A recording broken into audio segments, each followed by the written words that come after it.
Give it maybe 2 more minutes to let people come in.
Okay, everyone, I'll get started. With a small group, I'm hoping that maybe folks can just interrupt me and chime in and, put questions in chat and so forth as we go, because I know we have a precious 45 minutes. So I'm gonna try to get started. Hey, Miss Hattie, how you doing? So thank you, first of all, to Miss Hattie and others for inviting me to the gathering. I want to say hello and good morning from where I am, which is the occupied lands of the Cahuilla, Tongva, Luiseño people in Southern California, a city that the settlers call Corona. My day job is I'm a professor at the University of California, Riverside, which is also down the street from where the Riverside Police Department stole the life of Taisha Miller in 1998, a few years before I started working there. So the premise of my session is to reconsider how it is that the mandate to abolish neocolonialism also necessitates a reconsideration of the destruction imperative that, in my view, permeates global anti-colonial and abolitionist traditions. That's where I begin. And let me pause for a moment and just make sure everybody can see and hear me okay. I know there's been a couple people that have had issues with the platform, and Eric already told me that everything is fine. So if I could get somebody just to affirm that everything is working okay technologically here, I'll continue.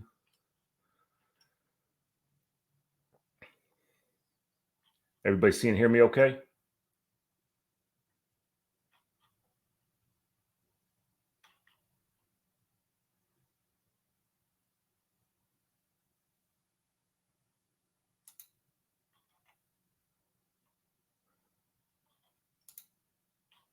Can you all see and hear me okay? Okay, thank you.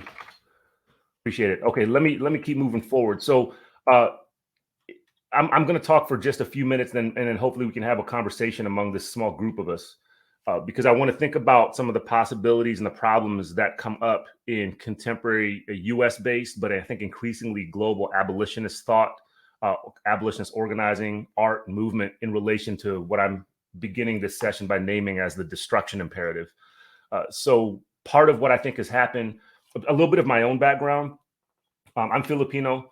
I've first person in my family, born and raised stateside. And I became involved with what eventually turned into the late 20th and early 21st century abolitionist struggle around the mid to late 1990s.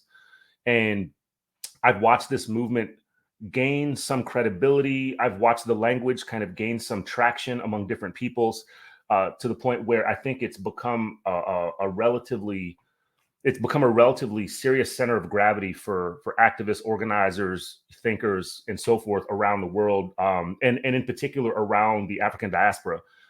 So that focuses my attention on how the connectedness between late 20th and early 21st century abolitionist struggle is inseparable from a longer history of Black diasporic and African anti-colonial and abolitionist struggle. What, Cedric Robinson, of course, famously names the Black radical tradition, and which extends into an anti-colonial and revolutionary tradition. So what I'm especially interested in is this. I'm interested in how Let me share some images with you. I want to think through some images with you all.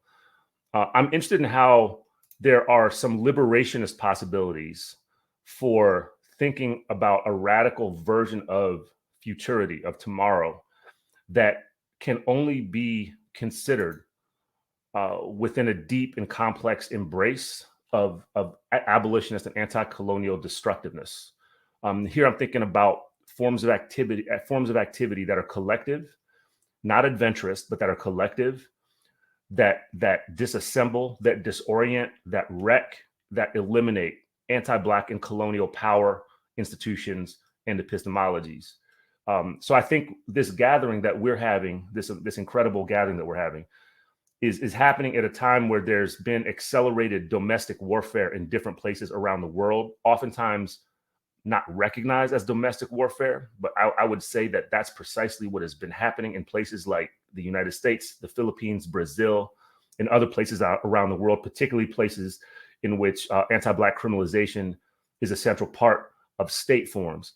So I think it's been accelerated domestic warfare around the world. It's a domestic warfare that's been waged by different ensembles of state and cultural violence, that these forms of warfare have facilitated and normalized different forms of fascist and proto-fascist, anti-Black terrorist, aspirational conquistador colonial, aggressive misogynist, trans and queer phobic, militarized forms of reaction. So when I think about the liberationist possibilities of creative futures that happen within destruction, I'm thinking about moments like this. Summer 2020, when part of the uprising that was based in Minneapolis incinerated the 6th precinct of the police station. Right. I'm thinking, but here's the aftermath of it. Right. These folks were not joking. And this was an unapologetic maneuver. And I want to think in particular, I don't want to kind of, go through a tedious analysis of what was good and bad about this particular tactic. I want to think about what happens in the moment of this, because I think this is part of the anti-colonial tradition, particularly the African and Black diasporic anti-colonial tradition, is that when the plantation's on fire, where the police station's on fire, I think it raises imagination, and I think it incites abolitionist possibilities that don't become available otherwise. So I'm thinking about moments like this. I'm thinking about the aftermath of moments like this. Thinking about destruction, as a lot of folks have followed, that there's been various moves to disestablish, destroy, deface, and completely, eliminate certain forms of monument, right? Certain forms of formal state, devotion to particular figures. So this is one prominent example in the city of Nashville, Tennessee, in the U.S., where the statue of the pro-lynch mob lawmaker and news person Edward Ward Cormack, his statue was taken down. Another famous example in Portland, Oregon, where protests they threw over the statues of Teddy Roosevelt and Abraham Lincoln. So this is happening all over the place, right? So what I'm thinking about is how it is that these forms of destruction are raising possibility, and what we can do with that by situating it within an anti-colonial tradition. So, of course, I want to say this. I want to say that most of the communities, organizations, and movements that I'm connected to in particular are generally located within the U.S. and North American geographies. It's obvious to me that the sites of domestic war that I'm dealing with are directly connected to sites of domestic war in places around the world, from Metro Manila, Philippines, to Salvador, Brazil. These are a couple organizations that I've very happily been in touch with over the last couple of years. Abolition, which is the first abolitionist organization based in the Philippines, and then Tokaya Collective, which is founded and led by my colleague and friend Ana Flauzina in Salvador, Brazil. They deal with basically anti-Black genocide, anti-Black state genocide as it's directed against Black women, oftentimes by way of tactics of sexual and gender violence. So part of what I'm thinking about here, you all, is how it is that many of our most important thinkers, Frantz Fanon, Amilcar Cabral, Safia Bukhari. For folks that don't know Safia Bukhari's name, she was a general of the within the Black Liberation Army during that phase of Black liberation struggle in the U.S. Of course, many others in the Black revolutionary and anti-colonial tradition. how these figures have consistently argued for a liberation mandate that sustains combat indefinitely. I'll repeat that, right? That sustains combat indefinitely. Because these folks, these thinkers that we embrace, that inform all of our work, they constantly, in their writing, their thinking, and their speaking, they constantly remind us that the formal end of colonialism obviously does not mean the end of colonial power. And I think that's the premise of this gathering, and that's why I so appreciate being part of this set of discussions.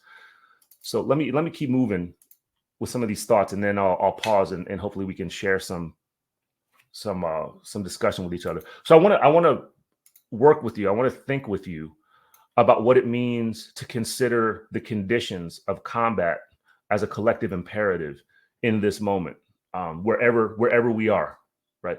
And here I want to think about a robust conceptualization of combat as a collective imperative that is all the things that you see here. Right? It is both symbolic and concrete. It is simultaneous. Combat has to happen at these levels, right? Combat happens at the level of the metaphorical and the material. I know sometimes there's a tendency to trivialize the realm of the symbolic and the metaphorical. I actually think that's a problem. I think that needs to be as prioritized in some ways as on the ground concrete forms of combat, precisely because those things become inseparable. That's why the struggle to get rid of certain forms of state monument are all these things, right? There's some simultaneously symbolic and concrete. They're simultaneously metaphorical and material.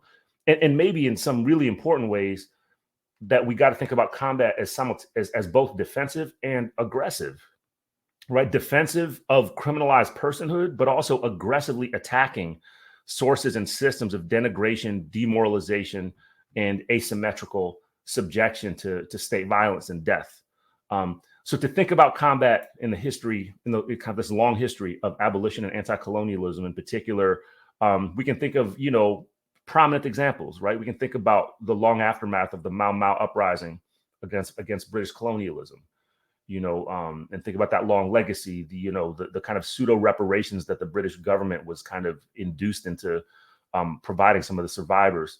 But also to think about the complex significance of that particular form of combat, right? All the contradictions it raised, but as well the legacy that it constructed, both material, cultural, symbolic, metaphorical, and otherwise institutional. We can think about other examples. We can think about the audacious example of the Puerto Rican independentistas, prominently Rafael Cancel Miranda, Lolita Lebron, and others who, for the sake of disrupting the normalized colonization of Puerto Rico, raided an active session of Congress and fired off rounds in the chamber, right? And as Miranda talks about, he said they had no intent of taking over the state. They simply wanted to disrupt a session of Congress as loudly and spectacularly as possible to denormalize the colonial condition of Puerto Rico. And that worked. They served as political prisoners for many years and they were unapologetic about it, right? So I want to embrace that example rather than, forget it, right? Because I think we forget these examples. Again, I told you I'm Filipino, right? One of the prominent examples that our folks draw, our anti-colonial tradition draws on, is the example of Lapu Lapu, who cut the head off of Magellan, right? I mean, this is what we're talking about, is trying to think about how it is that these anti-colonial traditions draw on symbols, draw on kind of cultural figures. Lapu Lapu is a prominent one because this was an effective repulsion of an invader. And what you'll see is that there's, if you look at the Filipino kind of cultural tradition, there's various forms of valorization and depiction of Lapu Lapu, right? But all of them show him killing Magellan. Let me be clear about that. And then finally, and maybe most importantly, especially because I want to honor the fact that this event, had Jalil Muntakim as a keynote speaker, somebody who I've admired and followed and read for many years, the Black Liberation Army. I already mentioned Safia Bukhari. In the middle, you have, 5 prominent people, political prisoners or maroon escaped political prisoners. And this is another example of how combat happens, and I want to also just pay special attention to the image on the pamphlet on the right, the BLA image of Jonathan Jackson, an example of somebody who took combat seriously, right? George Jackson's younger brother, who took it upon himself to try to liberate several people from the clutches of the U.S. criminal justice system, and was gunned down, right? Was unapologetically gunned down. So these are the examples I want to think about. Now, the problem that I want to think about before I open things up for everybody is the following. I want to think about how it is that the contemporary condition that we're in has been marked by what I would call a liberal counterinsurgency.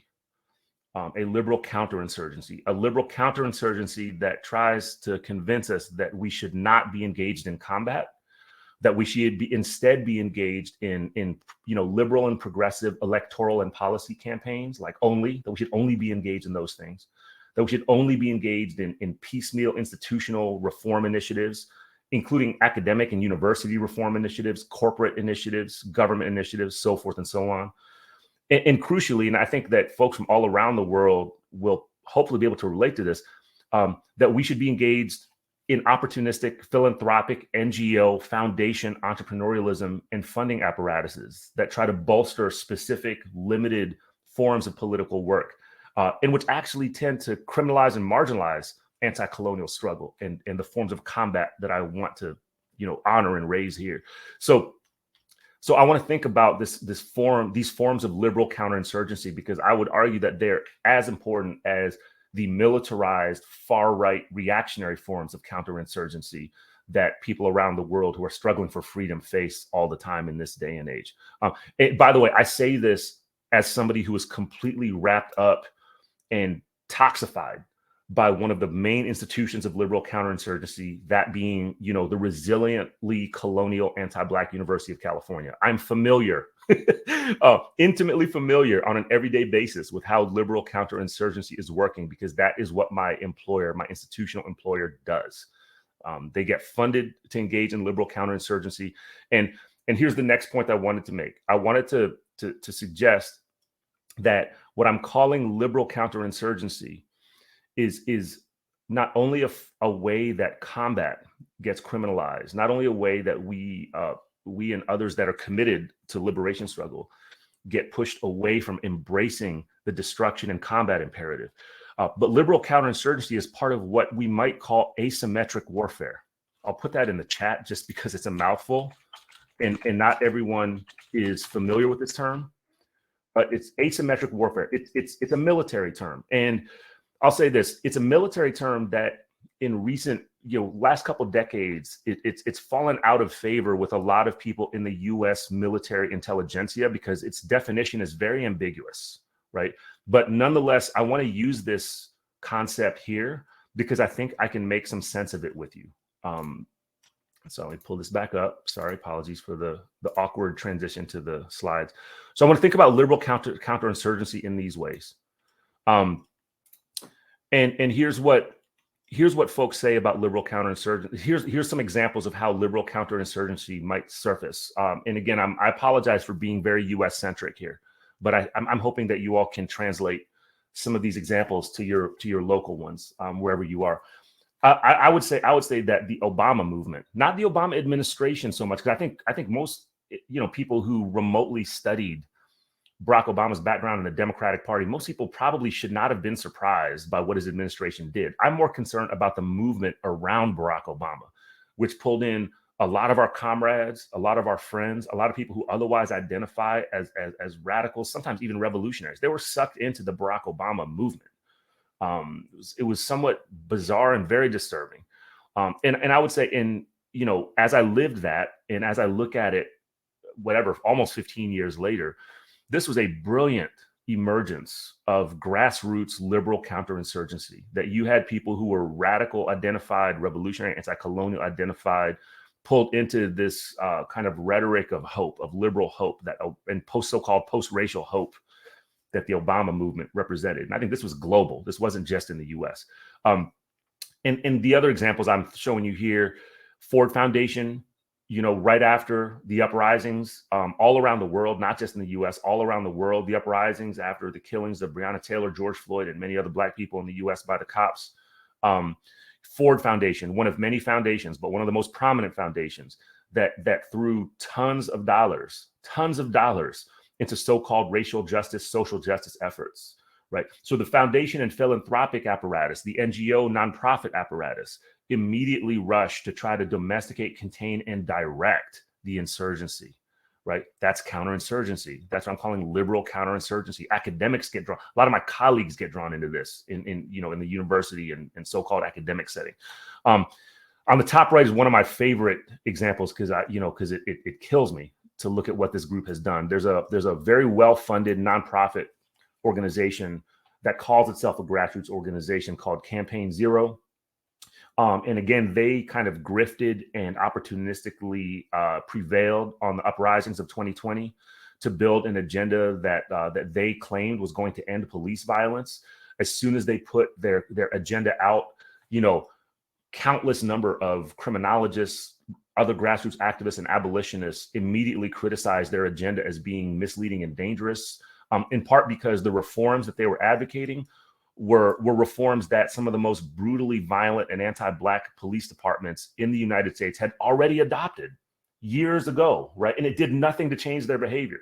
So you have this kind of grift happening, this extractive relationship happening between nonprofit organizations like Campaign Zero and actual on the ground, liberation struggles and abolitionist and proto-abolitionist uprisings and insurgencies. So I'm saying this is part of what has to be called asymmetric warfare. With apologies for long quotations, I think it is worth thinking about this concept because I think it might be valuable to us as a tool of analysis. This comes from a political science, military science, political science, scholar, not somebody who's involved in anti-colonial struggle at all. I intentionally sought out these types of definitions because I was curious what that particular intellectual, scholarly, political community says about anti-symmetric warfare, and it's very telling, right? So with apologies for reading this long quote, I'll just go through it with you. And this is from an article called Asymmetric Warfare, How to Respond. You'll see the citation at the bottom. In summary, the term asymmetric warfare is to be understood as applying to armed hostilities in which one actor or party endeavors to compensate for its military, economic, or other deficiencies by resorting to the use of methods or means of warfare that are not in accordance with the law of armed conflict. It is important to stress, and this is really crucial here, it is important to stress that motives or strategic goals of asymmetric warfare, while important to understand, are irrelevant from a legal point of view. That's a really important statement, right? That asymmetric warfare states it is irrelevant from a legal point of view. So we have this notion of asymmetry that conveys both the forms of warfare that are waged from above, but also the outcomes of warfare. Let me go for a couple more minutes, then I'll stop, and I want to open up the discussion because I'm seeing stuff pop off in chat, and it's great stuff. And I'm looking forward to talking with you all about it. The last point I wanted to make is about the concept of pacification. The military concept of pacification is something that has generally been, well, I think first of all, we need to think about pacification as part of what we are also experiencing, right? That it's both counterinsurgency and it's pacification. And that's pacification is the relationship that the state and counterinsurgency have taken consistently in relation to anti-colonial struggle and Black radical, Black abolitionist, and Black revolutionary struggle, right? So on the point of pacification, and thank you, Dejan Chambers, I'm hoping I pronounced your first name correctly. You raised the issue for me here, right? The term pacification is generally cited in relation to the failed U.S. counterinsurgency in Vietnam, right? However, its origins are in fact in the Trans-Pacific theater of the so-called forgotten Philippine-American War, where at the turn of the 20th century, you had the U.S. presidents McKinley, Roosevelt, and Taft, these three pieces of shit who basically sustained manifest destiny conquest across North America and extended it into the genocidal conquest of the Philippines, right? This collection of three administrations, these three presidents, they can be credited as basically the executive co-parents of pacification, the great granddaddies of pacification and this particular form of counterinsurgency. So I started by talking about liberal counterinsurgency. Now I want to think about the concept of pacification. And let me go with this real quick, and then I'll stop. Here's what these authors write about pacification. Again, unapologetically, matter of factly, right? This is from a 2005 article, and this is writing about the pacification campaign in the Philippines. The American pacification program targeted the sea in which the insurgents swam. It lowered the water level until the sea became hundreds of lakes. The insurgent fish became easier to isolate and catch. When the insurgents were unable to sustain a formidable force in the field, confidence in victory and hence unified opposition withered. So you see that these folks mean business when they're talking about counterinsurgency and pacification. This is why I'm so obsessed with the destruction imperative. I'll end by just thinking about what abolition might be and how we can think about it, just to demystify it, because I think that there have been a lot of misdefinitions of abolition in recent times. I want to think about abolition here with you all as a political and a pedagogical practice, meaning something you do all the time, right? It's a form of politics. It's a form of teaching, a form of analysis. I want to push back against the ways that some people and organizations have basically tried to self-brand as abolitionists in different places around the world, as if it's some kind of branding identity or individual identity. And I want to think about abolition as a collective method, as a form of collective struggle. And of course, that constantly insisting that its foundations are in Black radicalism and Black revolutionary praxis. So in that sense, I want to think about abolition as creating the conditions of possibility for revolutionary futurity. So this is part of anti-colonialism and the destruction imperative. And I'll stop there, you all, and let me open it up. And I appreciate some of the stuff that's come up in chat already. So I know that folks can unmute and maybe raise some points, right? So yeah, why don't we do it that way? Can Diane, could you talk a little bit about maybe departing from the U.S. base? That is very much the limitation of my presentation. Yes. Do folks want to talk about it? Can folks unmute here and talk?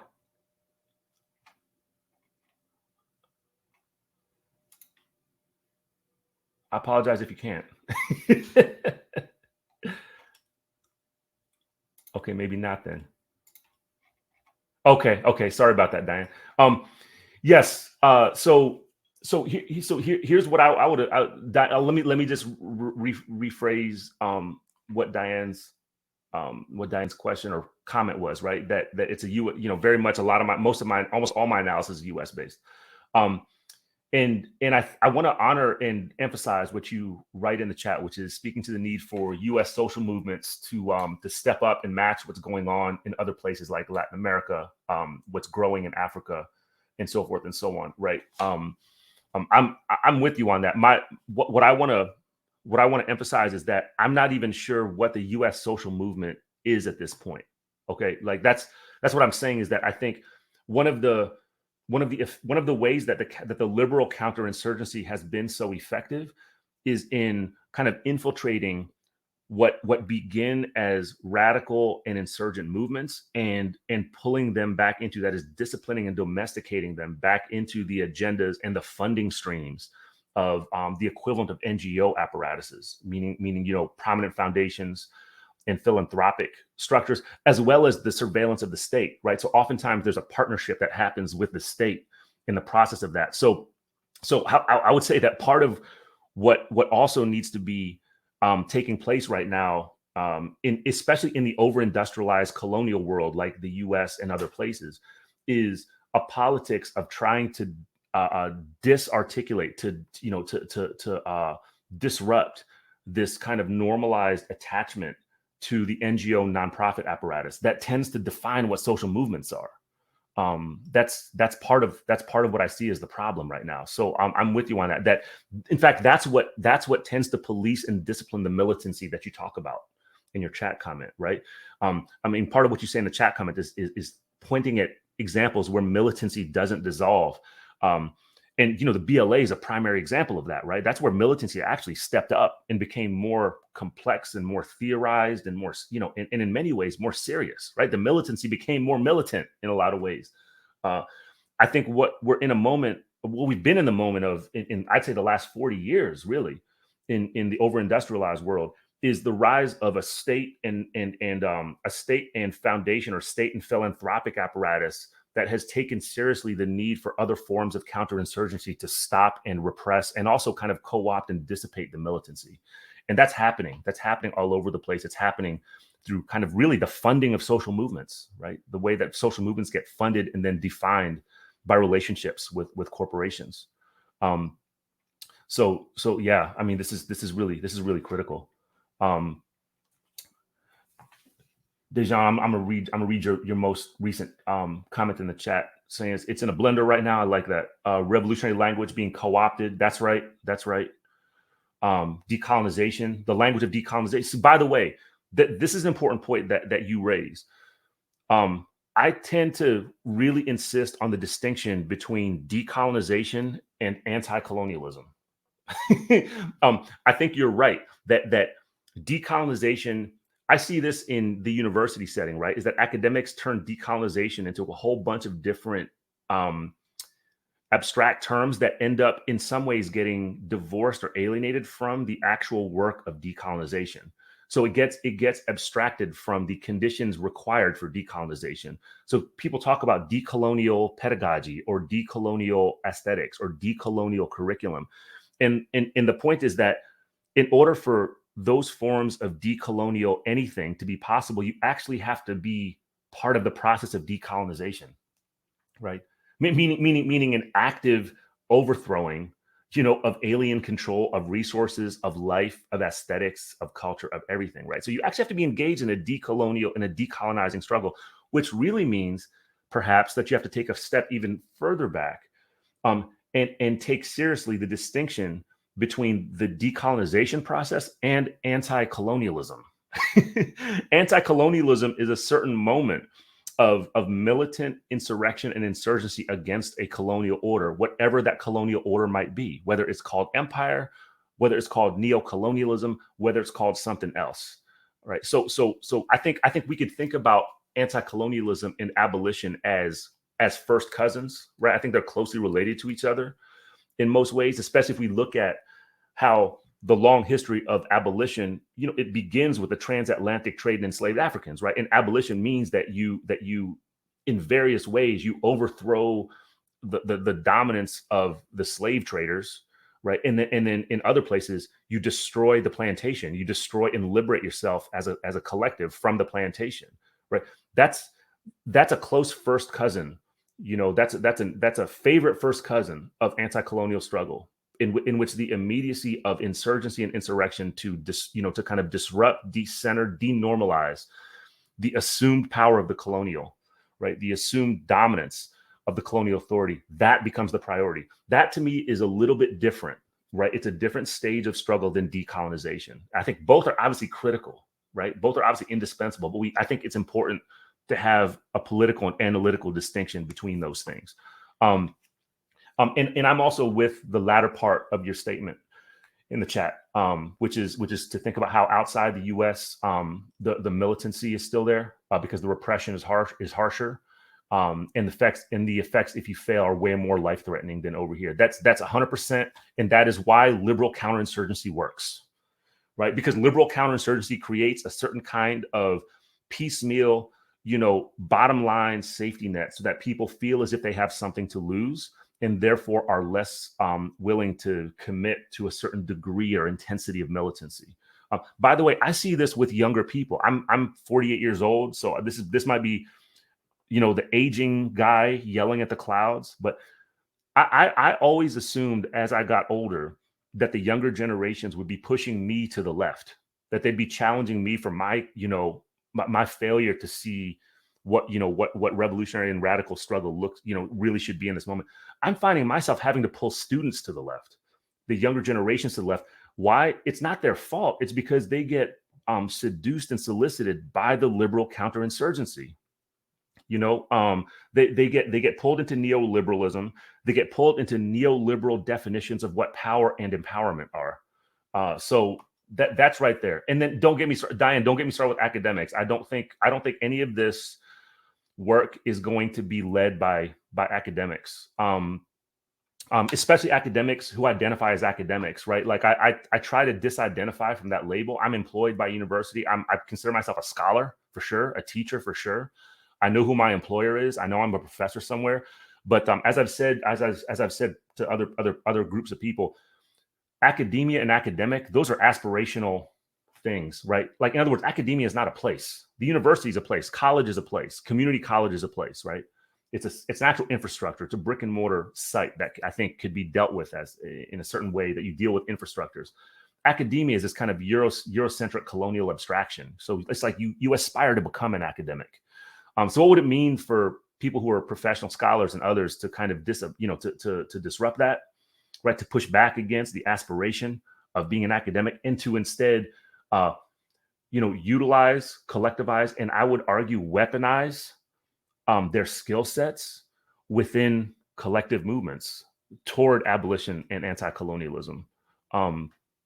So thank you for that. Thank you for that comment. So yeah, folks, just keep writing in the chat. I know we have a precious 10 minutes left with each other, but maybe I can say a couple more things in relation to some of this stuff. If I could share one more thing with you, and y'all just if there's questions, please just keep putting them up, and I'll do my best to address them. I'm sorry, I didn't realize that we couldn't unmute and talk. This is actually what I wanted to end with. In my initial comments, I held back on it because I wanted to get to your all's comments and questions and points and critiques in the chat.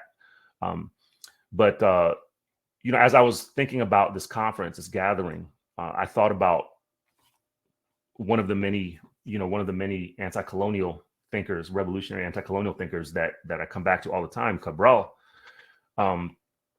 And I wanted to reflect on some of his words in this famous article, which it's interesting how much this echoes, Fanon's chapter, the one that's famously called on national culture.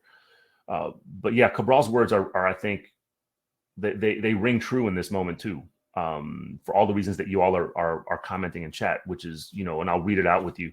It's well known that the violent war of liberation demands the mobilization and organization of a significant majority of the population, political and moral unity of the various social categories, the efficient handling of modern and other tools of war, the progressive liquidation of the remnants of the tribal mentality, the rejection of social and religious rules and taboos which hinder the struggle. And importantly, he mentions them, right? Gerontocracy, nepotism, social inferiority of women, rituals and practices that are incompatible with the rational national character of the struggle, etc.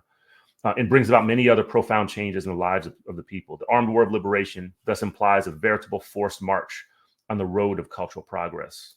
The reason why I think this rings so true is because what Cabral is saying there echoes with a lot of my comrades, colleagues, fellow organizers, fellow abolitionists, and my teachers. So I'm thinking of folks like Rachel Herzing. I'll try to list some of these names out for you all in the chat because I think you should know their names. And if you have time, if you have time or energy, look, some of these names you'll know, obviously, like Angela Davis, you'll know. Ruthie Gilmore, many of you will know. Some of these others you may or may not know, but these are folks who have informed a lot of the thought and who I think help critically develop some of these concepts around abolition and anti-colonial and Black radical struggle. But part of what these and other folks are saying is that abolitionist praxis and anti-colonial praxis, for that matter, in this moment, that it's a form, it's a way that it's something that's inherited. It's an inherited, honorable, constantly changing legacy of radical revolutionary struggle that, and this is what all these folks consistently say, that is grounded in Black radicalism, Black feminism, and Black revolutionary praxis, including anti-colonial praxis. So in that sense, part of what I think we need to emphasize when we think about the abolition, the end, or the destruction of neocolonialism, is to think robustly about the difference between decolonization and anti-colonialism, and for that matter, abolition. The need for abolition as the central condition for the possibilities of a real futurity. I could keep going. I'll try to look at this at your comments again a little bit more. Diane, I really appreciate all these comments. I hope that I wonder if there's a way we could save some of this stuff from the chat, because it's really good stuff.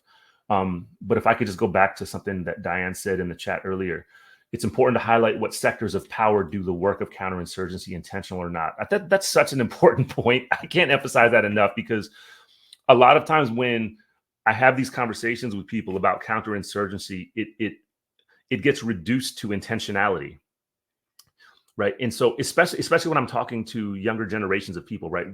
I'm talking with them about how they need to be particularly skeptical about the promises that university or police administrators make to them, right, when they invite them into certain kinds of task forces, or symposia or town hall meetings or whatever, and they get okay, thank you.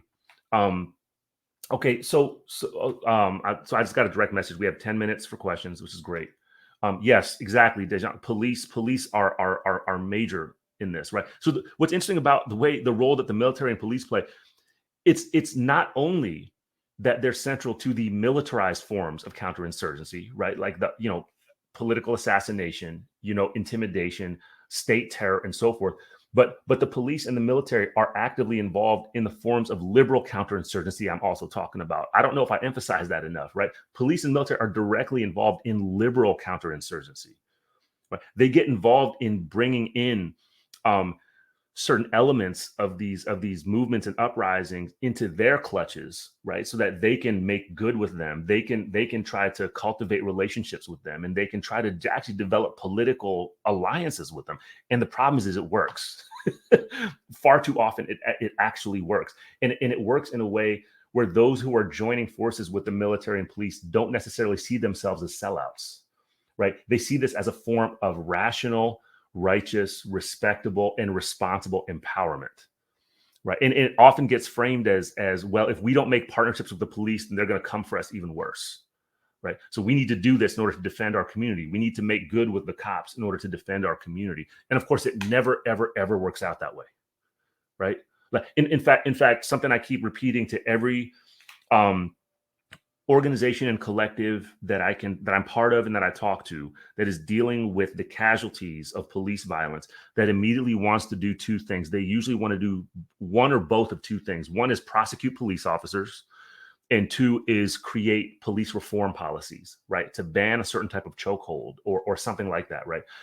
And in both instances, right, even when police officers are successfully prosecuted and successfully convicted, and even when police reform policies are successfully passed, in neither instance, and this is empirical, this is not even subjective or anecdotal, this is empirical. In neither instance does police violence slow down, much less stop. Most importantly, in neither instance does police violence against already criminalized and targeted Black communities and Black people slow down, much less stop. So I think this is really critical, and I appreciate some of the stuff that y'all have raised here. So we cannot unmute. Folks can't come in and ask their questions, huh? Because I got the heads up that we that there's supposed to be 10 minutes for questions. I think I've given it more than that by just going through your points in the chat. By the way, just to emphasize, Dejan, what you say at the 9:18 mark. Well, for me, in my time zone, it's 9:18 mark, where you say, you mentioned the point about Russia. This is really critical, especially the latter part of what you're saying here. I think part of the central to the abolition of neocolonialism has to be a confrontation with what you say here, which is academics are helping with this in Western schools, meaning the problems, of kind of colonial situations, right? Academics are helping with this in Western schools. It's the same reason we shouldn't be trusting IR studies and people. It's a CIA discipline. Exactly. I was recently in a session with some people that were involved in Philippine studies, right? And I felt like we all had to remind each other of that, right? That Philippine studies it's an area study. It's a Cold War CIA discipline. It's literally a field of research created and funded and supported by the state and the CIA in order to facilitate neo-colonization. Like that's exactly what it is. Diane, let me go back to something you said, because I know we're running out of time. I appreciate you all. Thank you so much for this interaction. I really appreciate, and I appreciate the thought. But let me maybe we can just end with your comment. For me, it's the 917 mark, that it's important to highlight what sectors of power do the work of counterinsurgency, intentional or not. I just want to highlight that again. As we isolate this, call it as behavior, not standard. In Latin America, there are legacies of this too. In the US South, academics, civil society actors, and so forth are accountable for their movement. I think we need to confront the academic role in counterinsurgency. So as somebody who sometimes gets implicated as an academic and constantly tries to disidentify from that label, somebody who tries to be, a radical scholar that's involved directly with abolitionist and anti-colonial struggle and struggles against neo-colonization, I'm with you on that. All right, you all, we're out of time. Thank you for coming through, and I appreciate again the invitation. I appreciate your patience and your thoughts and your critiques. Thank you all. Peace. Take care, you all.